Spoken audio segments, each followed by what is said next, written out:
والجميل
صل على محمد يا ربي صل عليه وسلم يا ربي صل على محمد يا ربي صل عليه وسلم يا ربي صل على محمد أشرف بدر في الكون أشرف يا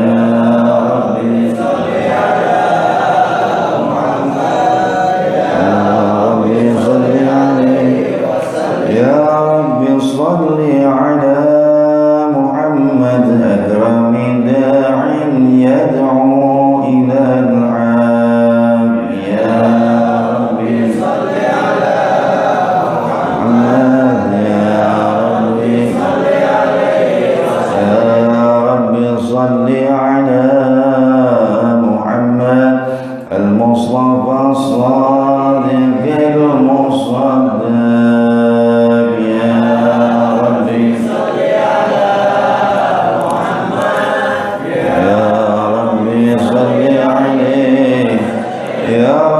صل على محمد أحلى الورى منطقا وأصداق يا ربي صل على محمد يا ربي صل عليه وسلم يا ربي صل على محمد أفضل من بالتقى تحقق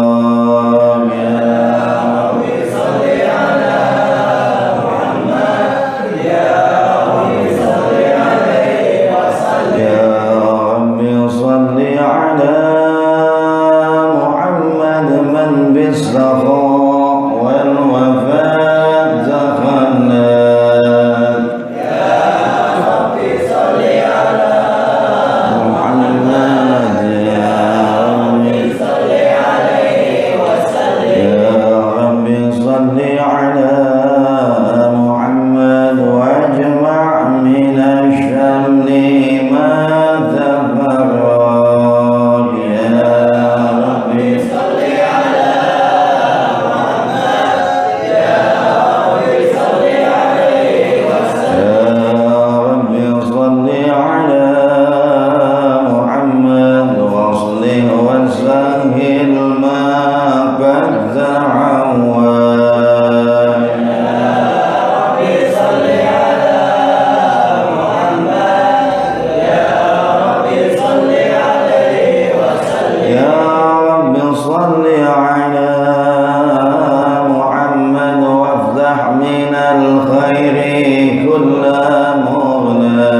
وأرسل إليهم أشرف خلقه وأجل عبيده رحمة تعلقت إرادته الأزلية بخلق هذا العبد المحبوب فانتشرت آثار شرفه في عوالم الشهادة والغيوب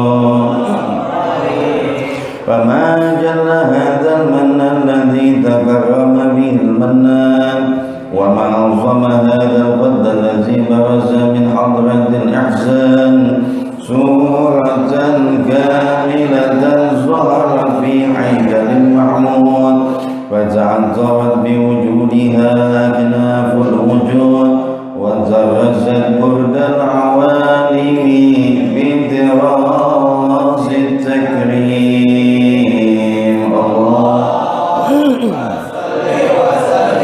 أشرف الصلاة والتسليم على سيدنا ونبينا محمد الرؤوف الرحيم اللهم صل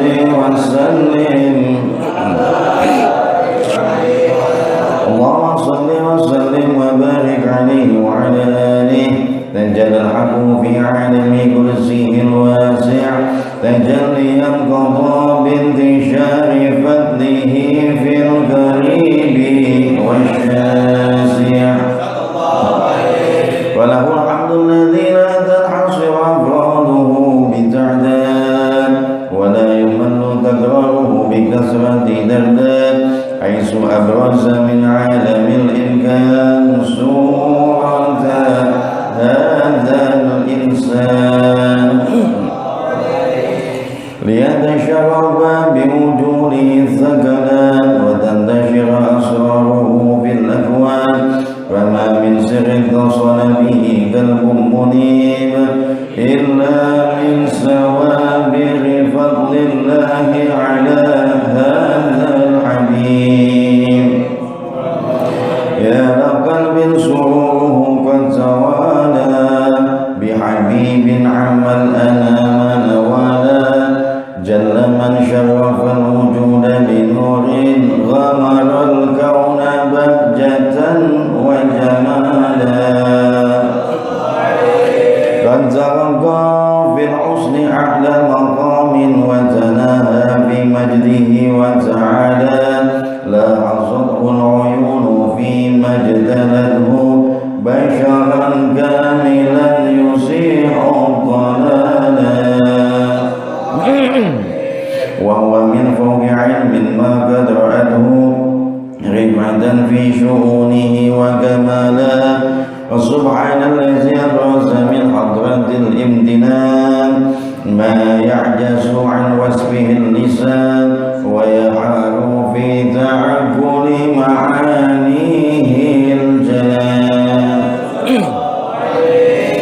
انتشر منه في عالم البطون والزهور ما ملأ الوجود الخلق يدور فتبارك الله من إله كريم بشرتنا يده بذكر الحكيم ببشارة لقد جاءكم رسول من أنفسكم عزيز عليه ما عنتم حريص عليكم بالمؤمنين رؤوف رحيم فمن فاجأه هذه البشارة وتلقاها بقلب سليم فقد هدي إلى صراط مستقيم الله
وبرز فيها في خلعة الجمال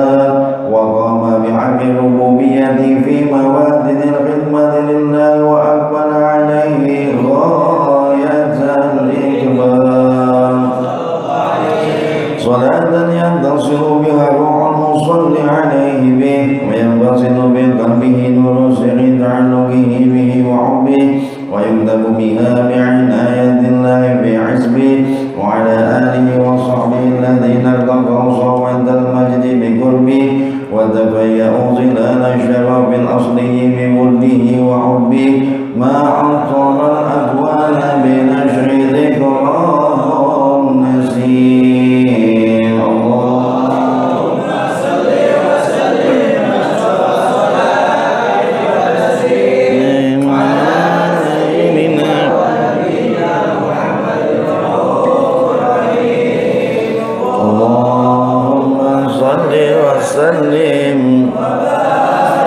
اللهم صل وسلم وبارك عليه وعلى آله. أما بعد فلما تعلقت إرادة الله في العلم القديم بظهور أسرار التخصيص للبشر الكريم بالتقديم والتكريم نفذت قدرة الباهرة بالنعمة الواسعة والمنة الغامرة وانفلقت بيضة التصوير في العالم المطلق الكبير عن جمال مشهود بالعين هاو لوصف الكمال المطلق والحسن التام والزين فتنقل ذلك الجمال الميمون في الأسلاب الكريمة والبطون فما من صلب الضمة إلا وتمت عليه من الله النعمة وهو القمر التام الذي يتذكر في بروجه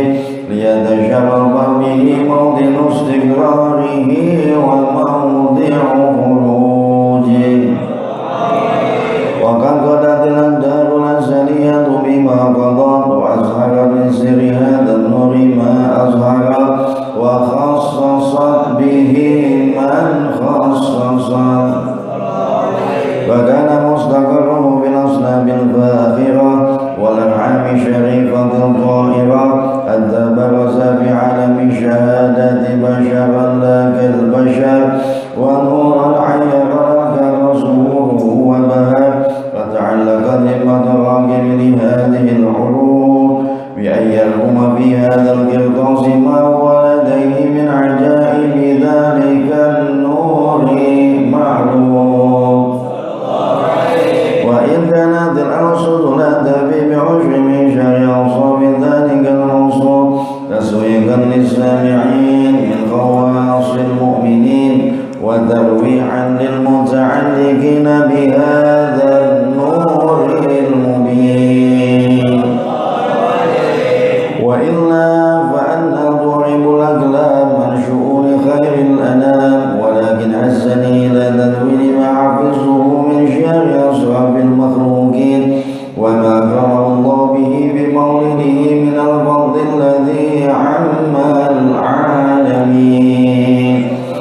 وبقيت رايته في القول منشورا تنمى في الأيام والشهور والسنين داعي التعلق بهذه الأعراض الكريمة ولاعج التشوق إلى سماع أصحابها العظيمة ولعل الله ينفع به المتكلم والسامع ويدخلان في شفاعة هذا النبي الشافع ويتروحان بروح ذلك النعيم. اللهم صل وسلم صلاة وتسليم على سيدنا ونبينا محمد الرؤوف الرحيم. اللهم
وصل وسلم وبارك عليه وعلى آله. وقد آن القلم أن يخض حركته في الأنامل مما استفاده الفهم من صفات هذا العبد المحبوب الكامل والشمائل التي أحسن الشمائل. وهنا عسنا أن نثبت ما بلغ إلينا بشأن هذا الحبيب من أخبار وآثار ليتشرف بكتابته القلم والقرطاس وتتنزه في عدائه الأسماء والأبصار.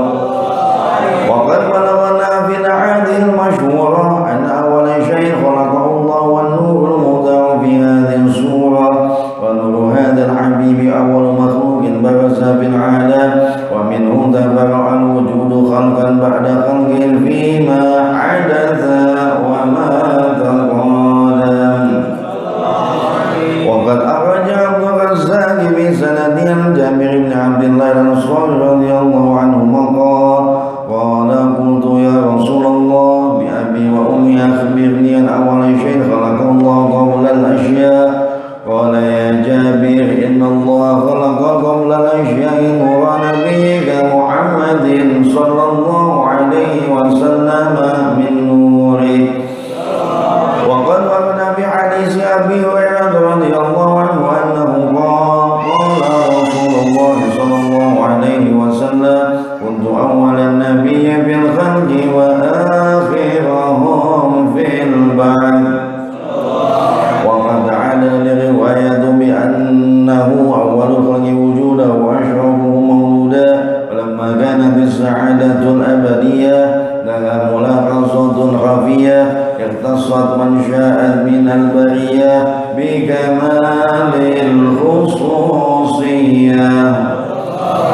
واستودعت هذا النور المبين أصلب وبطون من شرفته من العالمين. فتنقل هذا النور من صلب آدم ونوح وإبراهيم حتى وصلته يد العلم القديم إلا من خصصته بتكريم أبيه الكريم عبد الله بن عبد المطلب ذي القدر العظيم وأمه التي هي في الوقوع في آمنة السيدة الكريمة آمنة. فتلقوه صلب عبد الله وألقوه إلى بطنها فضمته عشاها بمعونة الله محافظة على هك هذه الذرة والصونية. وحملته برعاية الله كما وعدنا حملا خفيفا لا تجد له ثقلا ولا تشكو منه ألما ولا عللا حتى مر الشهر بعد شهر من حمله وقرب وقت بروزه إلى عالم الشهادة لتنبسط على آل هذا العالم بيوضة فضله وتنتشر فيه آثار مجده الصميم.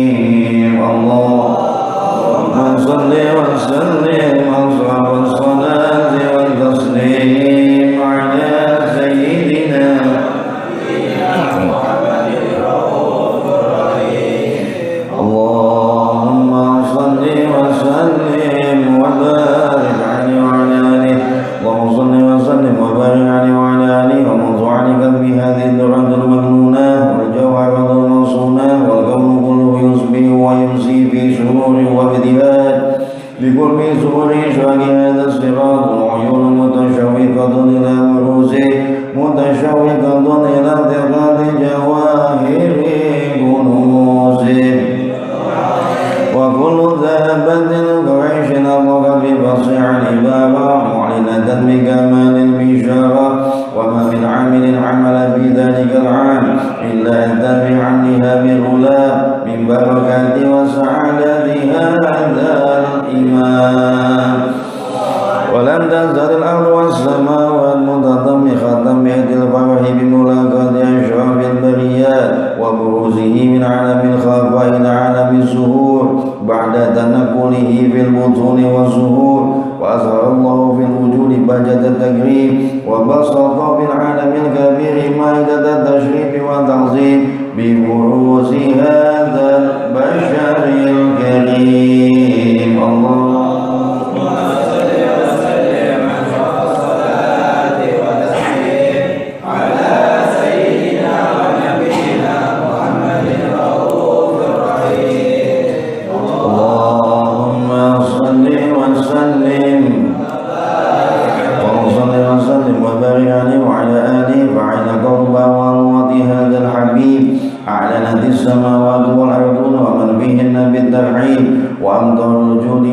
جعل الوجود ذاتي وألسنة الملائكة بالتبشير للعالمين تعي سبحان الله والحمد لله ولا إله إلا الله سبحان الله والحمد لله ولا إله إلا الله الله أكبر سبحان الله والحمد لله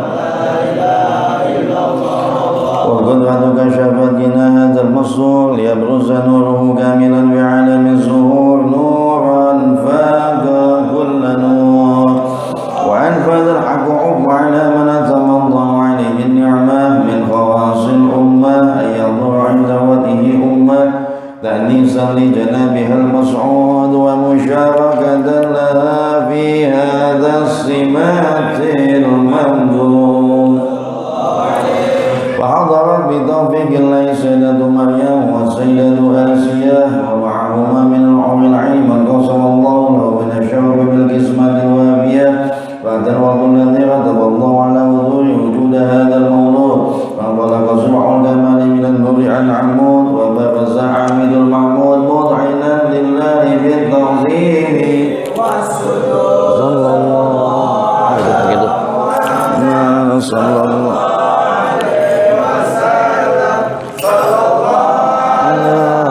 محمد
Alhamdulillahirabbil alamin. Allahumma shalli wa sallim wa barik ala sayyidina Muhammad wa ala ali sayyidina Muhammad. Para hadirin yang dimuliakan Allah Subhanahu wa taala. Alhamdulillah, setelah pembacaan Maulid Rasul sallallahu alaihi wasallam, mudah-mudahan kita mendapatkan syafaat dari baginda Rasulullah sallallahu alaihi wasallam. Maulid ini adalah surat cinta dari pengarangnya kepada baginda Rasul. Kalau kita lihat dari dulu, ada beberapa maulid Nabi yang memang sering kita baca. Ada Al-Barzanji, karangan Syekh Ja'far Al-Barzanji.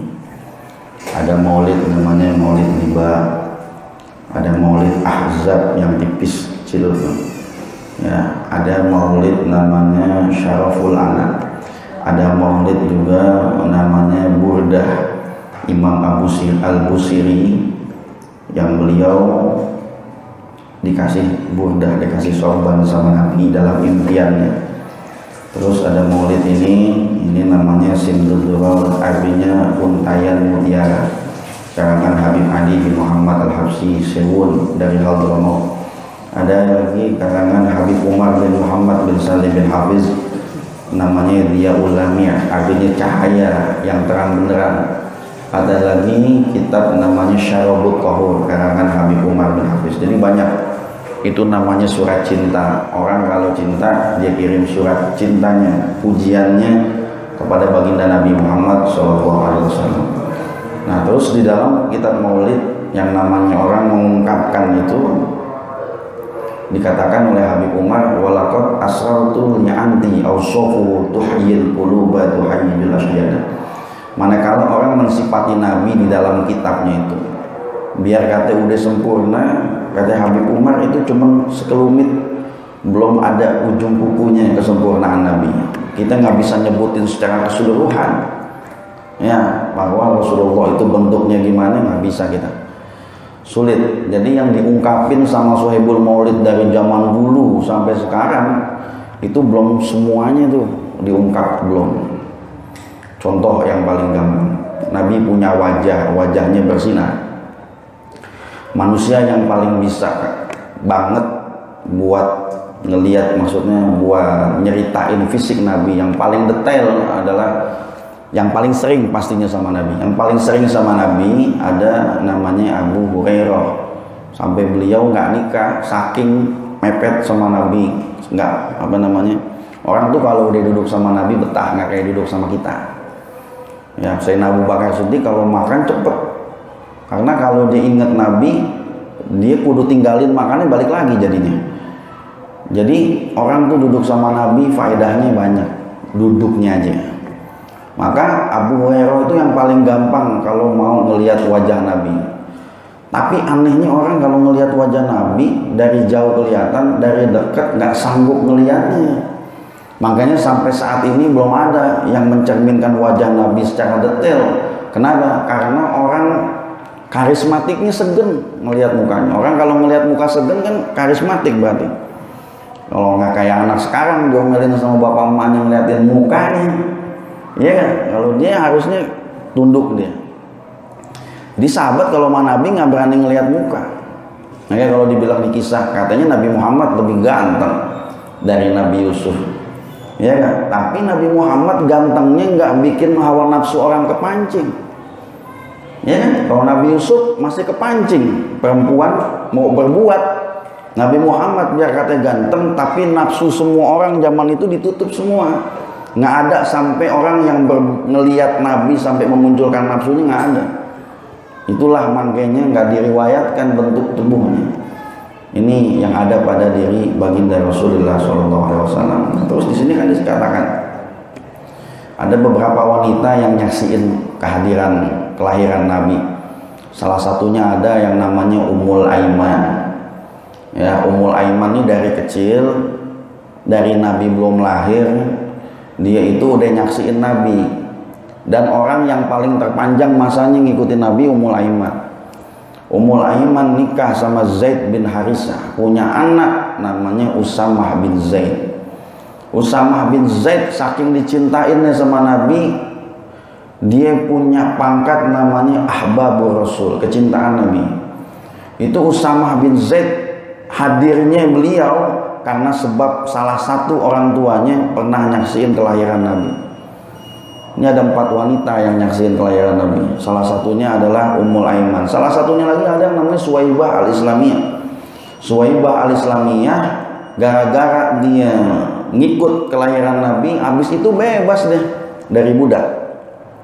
Dia itu Suwaibah adalah budaknya Abu Lahab waktu itu. Ya kan? Lagi girang-girangnya Abu Lahab, Suwaibah dipanggil, dibebasin. Dan Suwaibah nggak cuma takdirnya dia bisa ngikut Nabi lahiran nyaksin, bukan cuma itu takdirnya, tapi Suwaibah dia takdirnya orang yang nyusuin Nabi. Suwaibah al-Islamiyah pertama, kalau kita kenal namanya Halimatus Sa'diyah, itu belakangan Halimatus Sa'diyah. Yang pertama kali ya disusui Nabi sama ibunya, habis itu sama Suwaibah al-Islamiyah, budak yang dibebasin sama Abu Lahab. Terus Abu Lahab ini yang orang yang saking girangnya kelahiran keponakan, kalau dia kelahiran keponakan bukan kelahiran Nabi. Ya, kalau tahu dia bakal jadi musuh buyutannya sih kagak girang dia. Cuman dia girang kelahiran Nabi karena keponakan aja. Girangnya itu diabadikan. Ya kan? Dia itu dibebasin dari azab. Yukhaffafu anhumul azab yaumal isnain katanya. Ya kan? Diringanin azabnya tiap Senin. Tuh. Tiap Senin dia kafir 1, dia belum Islam 2, dia habis itu bakal jadi musuh bebuyutan Nabi Muhammad. Cuman setengahnya di situ doang tuh. Selesai itu dia nggak ada senangnya lagi. Kalau tahu dia bakal jadi musuh kita mah, kalau bakal gue bebasin tuh budak kan begitu. Dia seneng di awal itu aja, masih diabadiin sama Allah Subhanahu Wa Taala. Tiap asobiah, tiap celah-celah jarinya Abu Lahab dia ngeluarin susu. Yang susunya itu dikeluarin setiap malam Senin sampai hari Senin. Dan yukhaffafu anhumul azab, diringanin azabnya dari hari Minggu tuh hari Ahad sampai Senin. Cuman girang lahir keponakan. Yang tahu-tahunya keponakannya Nabi akhir zaman. Kalau dia tahu ponakannya Nabi akhir zaman, nggak bakal dia girang pasti. Karena dia nggak tahu aja, iya kan? Dia hitung-hitung lahir keponakan. Nah, sekarang kalau kita yang girang bahasanya, ya kan, mungkin lebih dari Abu Lahab. Makanya kalau anjuran orang-orang tua kita dulu, bukan cuma masjid yang bikin maulid, rumah yang bikin maulid. Yang dibacain begini nih, rumah kita yang dibacain. Orang dulu kan kagak kenal masjid bikin maulid, dia kan, yang dia tahu rumah. Makanya saya memperlakukan itu sama murid saya. Jadi Selasa, Rebo tuh ada maulid yang muter-muter di rumah murid saya semua. Biarin nggak apa-apa. Ya, biar turun rahmatnya Allah Subhanahu Wa Taala. Jadi muter tuh sono sini, Selasa, Rebo nggak apa-apa. Memang anjurannya begitu kalau bisa. Ya, kalau bisa di masjid, ya di masjid juga nggak apa-apa. Itu Abu Lahab, orang yang seumur hidupnya nggak suka sama Nabi. Ya nggak suka sama Nabi itu hari itu aja, tapi masih direken sama Allah Subhanahu Wa Taala. Masih dihitung sama Allah Subhanahu Wa Taala karena dia pernah girang kehadiran kekasihnya Allah Subhanahu Wa Taala. Allah ringanin azabnya dari Minggu sampai Senin. Enak gak ya? Padahal belum beriman statusnya waktu itu. Emang beriman Abu Lahab? Kagak. Beriman gak kagak? Kagak. Islam kagak, iman kagak, kafir dong, kafir itu. Orang kafir yang Allah impiin kayak begitu. Ya, mudah-mudahan tafaulan ya Allah berikan kita syafaat buat baginda Nabi, dari baginda Nabi buat kita. Mudah-mudahan selalu Allah berikan pertolongan buat kita, berikan keberkahan buat kita. Mudah-mudahan senantiasa Rasulullah SAW bakal nolong kita di yaumil kiamah nanti. Ya, di mana kondisi kita manusia desek-desekan, itu diceritain ya dalam satu kitab. Itu ada kitab namanya kitab Tazkirah Al-Qurtubi. Saking numpuknya manusia miliaran, sampai kakinya bertumpuk orang di satu tempat yang orang miliaran lebih ditumpukin sama. Ini kita udah mepet-mepet nih, lebih rapat dari saf masjid biasa. Ada ketumpuk kakinya. Gimana cara Nabi Muhammad bakal ngenalin umatnya? Nah, itu ntar cara Nabi deh. Makanya nggak bakalan ada orang nyamperin ke situ, nggak ada. Nabi yang cari nanti. Ya kan? Jadi nggak ada yang bisa ngaku-ngaku, nggak ada. Nabi yang cari siapa yang pantas dia bakal syafaatin. Dengan jumlah orang yang banyaknya kayak begitu, kalau kita diri nih sampai mepet-mepet, sampai keinjak-injak kaki kita, saking banyaknya orang nanti di yaumul mahsyar. Itu kondisi kita. Kalau nggak ada Nabi Muhammad yang nolongin kita bertaruh sama amal kita, amalan kita yang mana? Yang mau dipertaruhkan maksudnya amalan yang mana, ya kan? Udah pernah bangun masjid belum? Belum. Ya kan? Udah pernah ibadah yang 100 rakaat belum? Belum. Berarti nggak bisa, kebanggaan kita nggak ada. Kita cuma punya harapan satu dah. Ya kan? Harapan kita ibadah yang benar, harapan kita biar Nabi bisa nolongin kita dengan takdir Allah Subhanahu wa taala. Mudah-mudahan senantiasa baginda Rasul memberikan syafaatnya kepada kita. Amin ya rabbal alamin. Wa bi fadlina bi barakatihim wa dinal husna bi hurmatihim wa amitna fi tariqatihim wa mu'afa min al-bidan sallallahu alaihi wasallam Muhammad wa ala alihi wa sahbihi wasallam. Alhamdulillahirabbil alamin. Assalamualaikum warahmatullahi wabarakatuh.